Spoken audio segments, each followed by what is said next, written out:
This is a video presentation of Bible Survey, Unit number 14, entitled Divided Monarchy.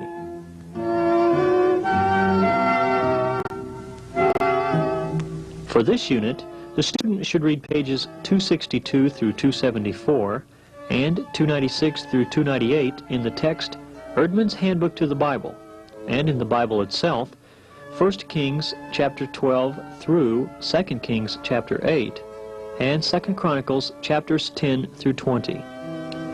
The student should be able to answer questions on the causes for division of the kingdom, characteristics of the two kingdoms, the ministry of Elijah and its purpose, the sin of Jeroboam, and Elisha, his ministry, and the spirit of Elijah. And now here's today's speaker, Dr. Roy Hayden.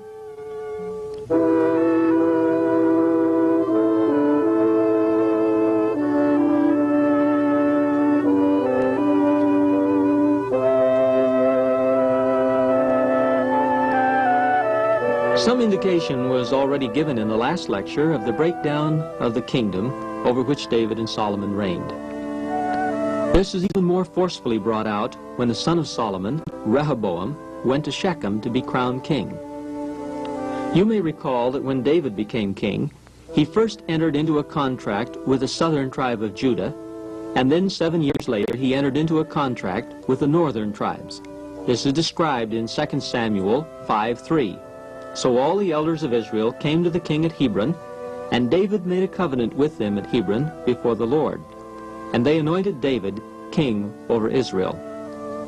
This covenant specified the rights and privileges of the king, but also his limitations and responsibility.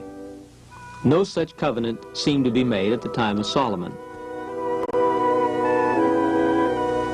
Now, however, Rehoboam was confronted by the people of Israel. Jeroboam also, who had fled earlier to Egypt to escape from Solomon, returned to act as spokesman for the people. The main grievance of the people was the oppressive service of Solomon. They said, "Your father made our yoke heavy. Now therefore lighten the hard service of your father and his heavy yoke upon us, and we will serve you."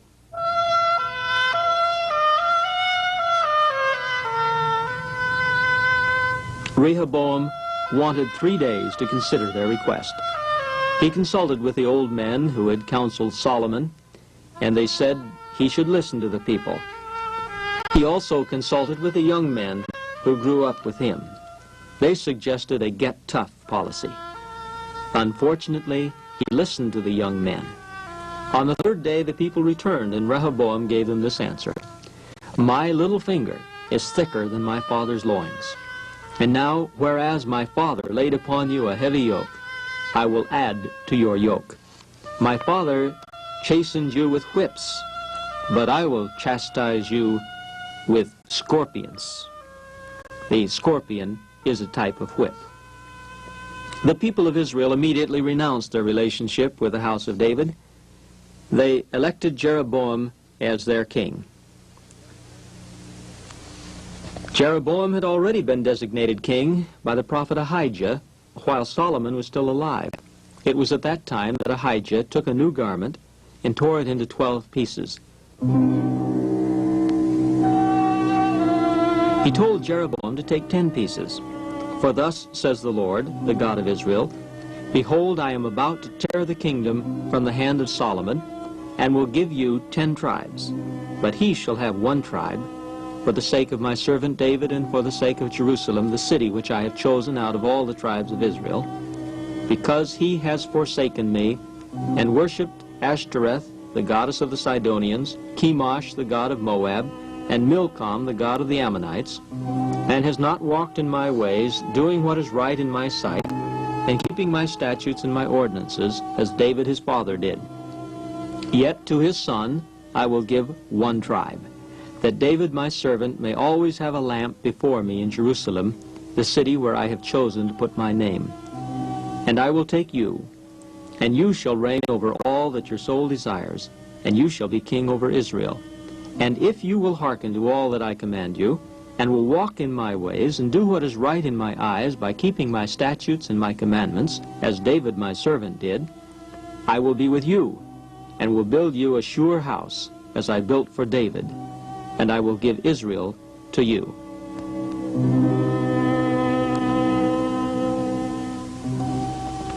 Note that there are several important points made in this conversation. The reason God has caused a division in the kingdom is the sin of Solomon. Just as a king entered into a covenant with the people, Solomon also had a covenant obligation to Yahweh. That covenant was even more important. Solomon started out well, but the foreign influence was too great for him. His wives turned his heart away from God. God now tore the kingdom from Solomon. He didn't do it during the reign of Solomon for David's sake, but immediately after the death of Solomon, he did it. Another important point is that the entire kingdom will not be taken away. One tribe, or really two tribes, but Simeon had been assimilated into Judah for all practical purposes, so one tribe will be left to the family of David. Jerusalem also was left in the hands of the line of David. After all, it was a private property of David. The significant factor here is that Jerusalem is described as the place where God had chosen to put his name. This means that every act or deed done by one of the kings of Israel to the north is judged on the basis of Jerusalem as the proper place to worship.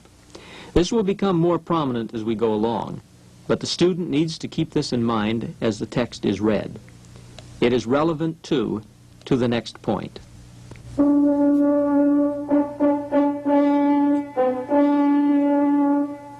And a third significant point is that at the time Jeroboam was commissioned to be king of the Northern Federation, he was also given covenant stipulations by God.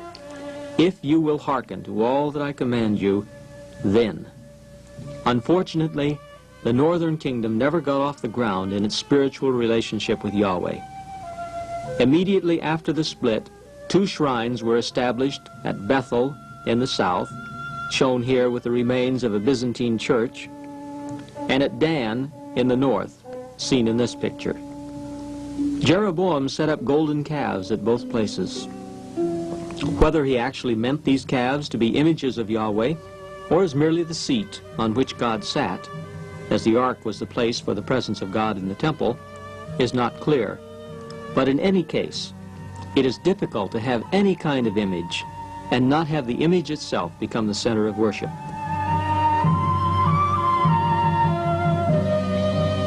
Since the biblical material comes from the southern kingdom, for the most part, we have a bias account also. If Jerusalem was the place where God had chosen to place his name, then no other place would be legitimate. On the other hand, because Yahweh chose to place his name at Jerusalem does not rule out the possibility that other places could and might be chosen for that same purpose. The making of the golden calves and the introduction of idolatry is the sin of Jeroboam.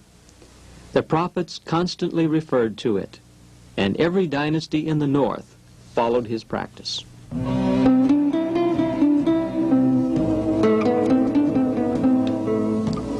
There was a great difference between the two kingdoms in many ways. Geographically, the northern kingdom of Israel was in contact with the outside world, with the Phoenicians along the Mediterranean coast and with Syria to the northwest. The valley of Jezreel and the passes through the Carmel range were part of an international route which connected Egypt to the south with the great powers of Mesopotamia to the north. Contact with more advanced neighbors meant a more rapid development for Israel.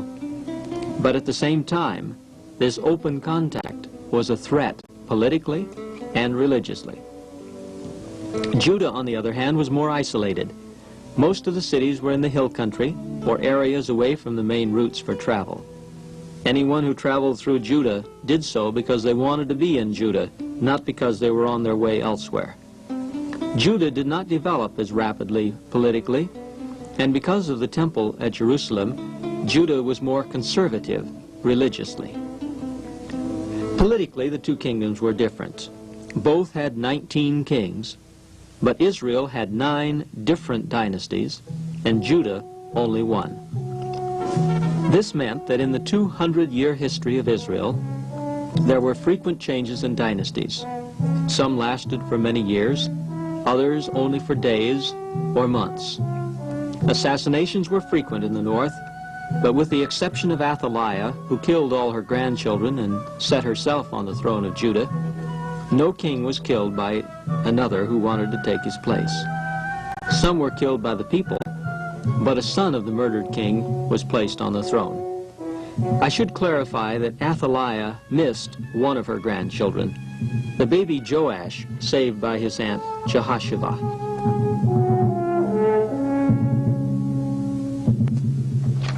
Religiously, the kingdoms also differed.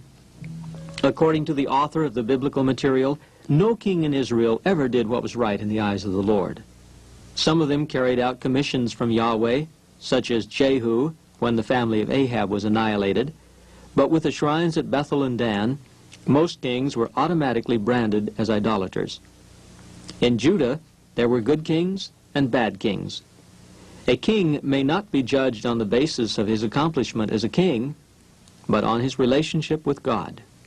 Those who were pro-Yahweh were good kings. Those who took less interest in the worship of God were bad kings.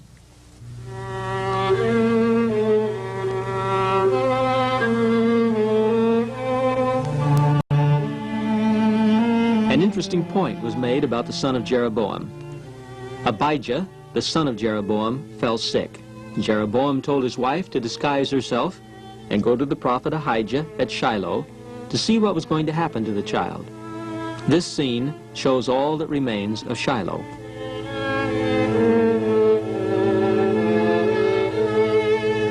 Ahijah was blind, but God told him that the wife of Jeroboam was coming. The message he delivered was not merely concerning the child, since this seems to be only the method God used to make his word known.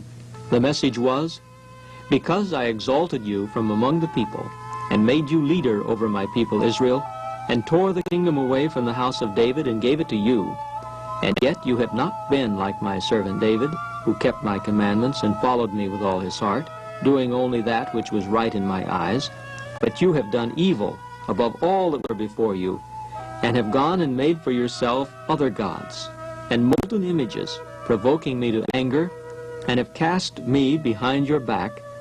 Therefore, behold, I will bring evil upon the house of Jeroboam, and will cut off from Jeroboam every male, both bond and free, in Israel, and will utterly consume the house of Jeroboam as a man burns up dung until it is all gone. Anyone belonging to Jeroboam who dies in a city, the dogs shall eat, and anyone who dies in the open country, the birds of the air shall eat, for the Lord has spoken it." You'll find that in 1 Kings 14, verses 7 through 11. This is a long quote, but it is important. This same judgment is given for most of the dynasties in the north. Each king had the opportunity to turn the hearts of the people to Yahweh, but they all failed. As a result, judgment came. Now the point concerning Abijah, the son of Jeroboam. His mother was informed that as soon as she returned home, the child would die. He would be buried, and all Israel would mourn for him. Of all the family of Jeroboam, he is the only one who would have a respectable burial, because in him there is found something pleasing to the Lord, the God of Israel, in the house of Jeroboam. There are many details in the narrative concerning the kings.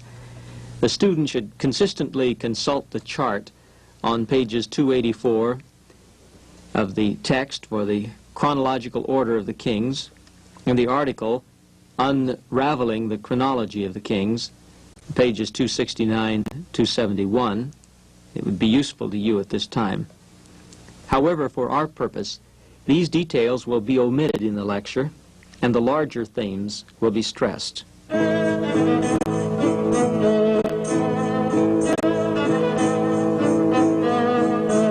Enough has already been said to give some idea of the religious condition of the northern kingdom of Israel. The religious situation reached a crisis in the days of Ahab. Omri had begun the fourth dynasty in Israel. He purchased the hill of Samaria and built a new capital for the northern kingdom there. Excavations revealed that the quality of the building was excellent. Many pieces of ivory found at Samaria and at the Assyrian palaces testify to the biblical description that Omri built a house of ivory at Samaria. Of course, this means that the ivory served merely as inlay in wall panels and in furniture, but it is a good indication of the wealth of the northern kingdom. Omri entered into an alliance with Ithbaal, the king of Sidon. He married his son Ahab to Jezebel, the daughter of Ithbaal. Not only did Ahab get Jezebel, but he also got a fanatical follower of Baal. The scripture says, 1 Kings 16:31 through 33, "And as if it had been a light thing for him to walk in the sins of Jeroboam the son of Nebat, he took for wife Jezebel, the daughter of Ithbaal, king of the Sidonians, and went and served Baal and worshipped him. He erected an altar for Baal in the house of Baal, which he built in Samaria, and Ahab made an Asherah. Ahab did more to provoke the Lord, the God of Israel, to anger than all the kings of Israel who were before him." Elijah, one of the greatest prophets of God, arose at this time to confront Ahab and the nation of Israel. Elijah predicted a drought for Israel with no moisture at all until he said so. 3 years later, God told Elijah to show himself to Ahab and promise rain. Conditions had been critical in Israel. Not only was Israel in a drought physically, she was in a worse drought spiritually. Jezebel had cut off the prophets of Yahweh. Obadiah, who was over the household of Ahab, secretly took 100 prophets and hid them by 50s in a cave and fed them with bread and water. Now this same Obadiah had been told by Ahab, "Go through the land to all the springs of water and to all the valleys. Perhaps we may find grass and save the horses and mules alive and not lose some of the animals." While Obadiah was looking for water, he met Elijah. Elijah wanted Obadiah to tell Ahab that Elijah was there. The reply of Obadiah indicates that Ahab had been looking everywhere for Elijah for the purpose of putting him to death. Obadiah said, "There is no nation or kingdom, whether my Lord has not sent to seek you." And when they would say, "He is not here," he would take an oath of the kingdom or nation that they had not found you. Obadiah was afraid that when he told Ahab that Elijah was there, the Spirit of the Lord would catch Elijah up and he would not be there. But Elijah and Ahab met. Each accused the other of being the troubler of Israel. Elijah told Ahab to assemble the 450 prophets of Baal and the 400 prophets of Asherah on Mount Carmel. A contest was held to determine who was really God. Both parties built altars. Each had a bull for a sacrifice. But the true God was to answer by fire that would consume the bull. The prophets of Baal and Asherah went first. From morning till noon they called on Baal, but there was no voice, no one answered. Elijah mocked the prophets by describing their God. Perhaps he is just playing around. Maybe he had to go to the restroom. He could be on a journey, or he might even be asleep. The prophets continued to shout and cut themselves with swords and lances. By the time of the evening offering, nothing had happened. Baal had not answered. Elijah then repaired the altar of Yahweh, made a trench around the altar, put the wood in place, and cut up the bull and put it on the wood.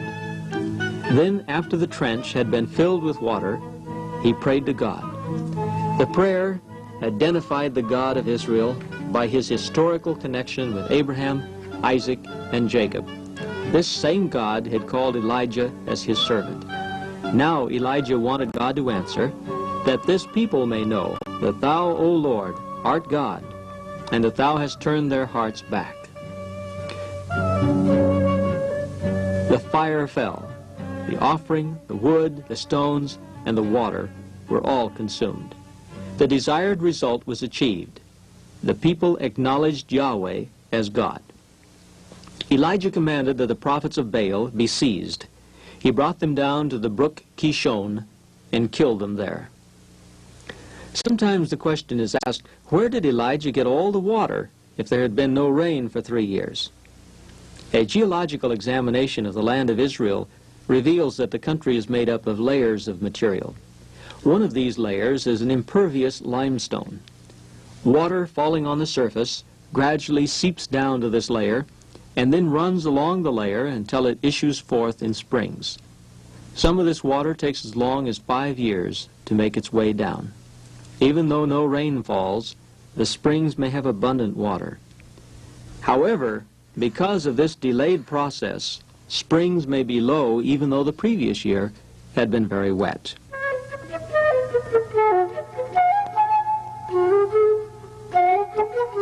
Rain came before Ahab could make it back to Jezreel. Ahab reported to Jezebel, and Jezebel sent a message to Elijah and threatened his life. Elijah, who could face 850 prophets in a life and death struggle, became afraid and fled. The scene is humorous, if it were not so sad. He went a day's journey into the wilderness and sat down under a broom tree. This is that traditional tree, although this was taken in Sinai. Elijah wanted to die. He is provided food by an angel, and he went in the strength of that food 40 days and nights until he came to Horeb, the Mount of God. Elijah entered a cave and stayed there. God asked, "What are you doing here, Elijah?" Elijah gave God a sad story about the conditions in Israel and claimed he was the only one left who had not forsaken the covenant, and they were even looking for him to kill him. God told him to stand on the mount. There was a great wind, an earthquake, and a fire, but God was not in any of them. Then came a small, still voice, "What are you doing here, Elijah?"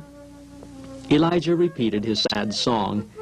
God then told him to return to the wilderness of Damascus and do 3 things. 1, anoint Hazael to be king over Syria. 2, anoint Jehu the son of Nimshi to be king over Israel. And 3, anoint Elisha the son of Shaphat to be prophet in his place. God also informed Elijah that there were 7,000 persons in Israel who had not bowed down to Baal or kissed him. Israel and Syria were constantly at war. Ahab defeated the Syrians and captured Ben-Hadad, their king. However, he let him go and even made a covenant with him. A prophet, using an object lesson which involved having himself wounded, declared to Ahab, "Thus says the Lord, because you have let go out of your hand the man whom I had devoted to destruction, therefore your life shall go for his life, and your people for his people." A further detail on the death of Ahab was given by Elijah when he confronted Ahab after Jezebel had secured the death of Naboth so that Ahab could have the vineyard of Naboth. Elijah told Ahab, "In the place where dogs licked up the blood of Naboth, shall dogs lick your own blood." Ahab was killed in battle with the Syrians, just as another prophet, Micaiah, had prophesied. Ahab was struck by an arrow, and the blood of the wound flowed into the bottom of the chariot. The king was buried in Samaria, but his chariot was washed by the pool of Samaria, and the dogs licked up his blood.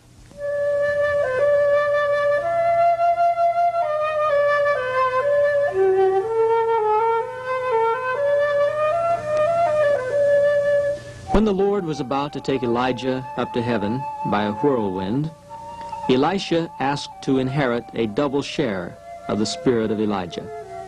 A double share is another way of saying that he wanted to be the heir and inherit the spirit of Elijah.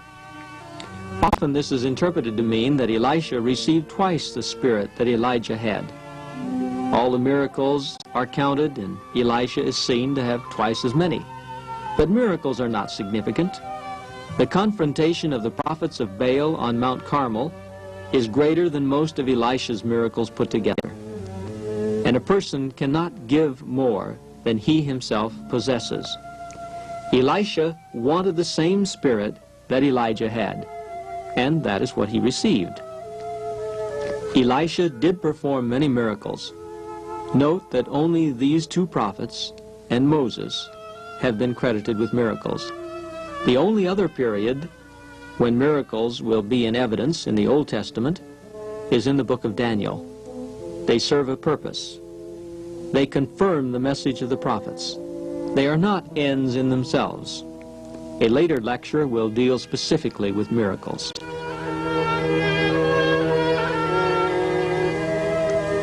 In this lecture, we have taken a look at the causes for the division of the kingdom, some of the characteristics of the two kingdoms, the sin of Jeroboam and of all the other northern kings, the ministry of Elijah and its purpose, and Elisha and his inheritance of the spirit of Elijah.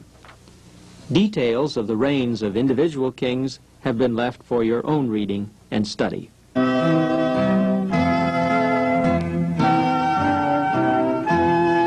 This has been a video presentation of Bible Survey, Unit number 14, entitled Divided Monarchy. This program has been produced by the Department of Educational Media of Oral Roberts University.